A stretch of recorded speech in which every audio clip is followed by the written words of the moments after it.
It's nice to see that there's some type of upholding of the law of the Constitution here in the corrupt land called the United States of America. So the Supreme Court keeps Donald Trump on Colorado ballot, rejecting the 14th Amendment push. The Supreme Court ruled Monday that former President Donald Trump should appear on the ballot in Colorado in a decision that follows months of debate whether the former frontrunner for the GOP nomination violated the insurrection clause included in the 14th Amendment. Now, continuing on here, the opinion is a massive victory for Trump, vanquishing one of the many legal threats that have both plagued and animated his campaign against President Joe Biden. Though the decision has no impact on the 4 ongoing criminal cases that Trump is facing, including the federal election supervision case that covers some of the same conducted surrounding January 6, 2021, the court was unanimous on the idea that Trump could not be unilaterally removed from the ballot, but the justices were divided about how broadly the decision would sweep. A 5-4 majority said that no state could dump a federal candidate off any ballot, but 4 justices asserted that the court should have limited its opinion. And then they go right here, talked about the 5 justice majority, and talked about Chief Justice Johnson and everybody else, what they had to say, but pretty much saying that no, you cannot keep a presidential candidate off the ballot. And Trump took to Truth Social and pretty much said, big win for America. Now, here's my 2 cents from a distance. Number one, anybody who is not corrupted by the mainstream news knows that this is just an attempt for Donald Trump to keep off the ballot. All his legal battles that he's facing, a lot of them are just bullshit cases. So that way he's spending money for the trials instead of spending money for his campaign. Number 2, again, this is another election, another attempt to make sure Trump does not get back into the White House. This is all politically and agenda motivated, okay? It's all propaganda at the end of the day. Nobody in their right mind, anybody who's sane, can say, you know what? I think Joe Biden did a great job as president of the United States these past 4 years. No, they know that if there was going to be a rematch between Biden and Trump, Biden would lose by a landslide. Seeing the mess that Joe Biden has put these people through in the past 4 years, okay? It is just an unbelievable shit show, all right? Listen, I'm not fans of either or. I'm not a big Trump fan. I'm not a big Joe Biden fan. I think that they're both despicable candidates to begin with. That shows you how much of a talent pool we have to choose from to decide who's going to run the country for the next 4 years. Shows you how messed up the system is and needs to be changed. But this is where we're given.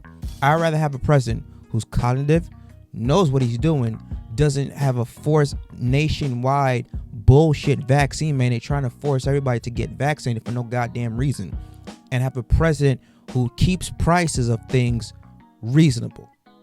I could go on and on about the things that Joe Biden has done to mess up this country. Homelessness, rent, mortgages, gas, everything is sky high. You talk about the border crisis with all these immigrants coming in here, taking people's jobs, and this and that. I could go on and on and on, but I'd rather have a president, even though he is a loudmouth, sorry SOB, who's cognitive, knows what he's doing, is economically good for the country, gives jobs here instead of shipping them overseas, does not cut the Keystone Pipeline, and is making gas cheaper, making rent cheaper, making food and groceries cheaper. I'd rather have a president who's more economically sound to run this country and somewhat more cognitive to run this country than an old, out-of-age, corrupt bastard like Joe Biden. That's my opinion. And again, people have seen what has happened these past 4 years with Biden at the helm, and they're sick and tired of it.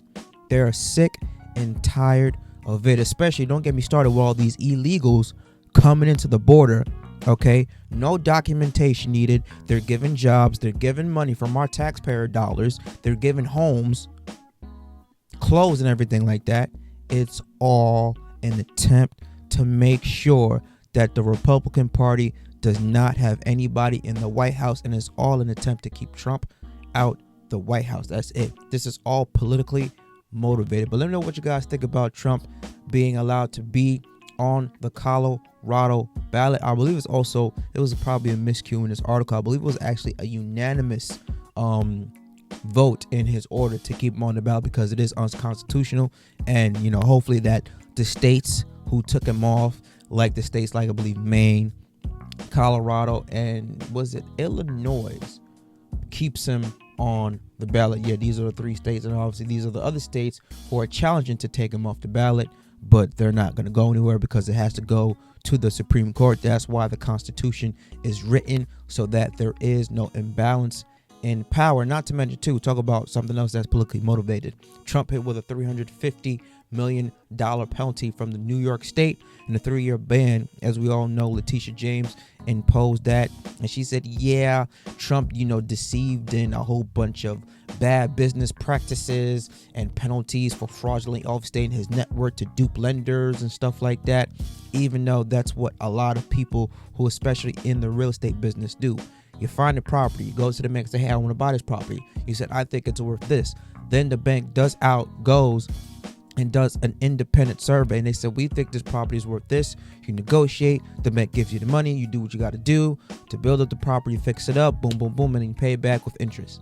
They're just saying what Trump did was impractical, and because he made a shit ton of money of it, they hit him with a lawsuit. But yet other real estate investors in New York who do this exact same thing won't get penalized. Again, it's all politically and propaganda motivated. But let me know what you guys think about Trump being allowed back on the Colorado ballot. Disagree? Leave your comments down below. Smash the like button, subscribe to the channel.